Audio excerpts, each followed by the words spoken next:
on va dire, de mise d'un terme à la vie du patient, hein, puisque, on peut rester complètement passif. Si vous supprimez simplement l'hydratation et l'alimentation, au bout d'un certain temps, le malade va finir par mourir de lui-même. Si vous rajoutez certains médicaments, ça va aller un peu plus vite.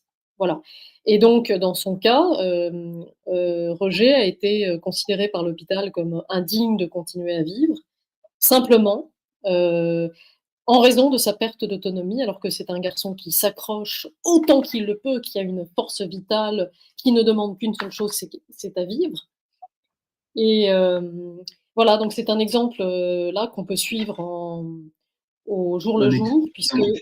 ouais, Oui, allez, rendez-vous, si vous avez Twitter, rendez-vous sur la page de Roger. Il est heureusement toujours vivant, même s'il est vraiment placé sous la dépendance et sous la coupe de cet hôpital. Il se bat, et si l'hôpital a décidé de le classer en 7, 8, 9, eh bien l'hôpital commence à s'octroyer le droit de décider à sa place. Les échelles de fragilité sont nées quand même, on n'ira pas plus loin parce que sinon on y passerait des heures, mais sont nées sous le Troisième Reich, dans le principe de la mort miséricordieuse, action T4. On vous invitera à aller vérifier par vous-même.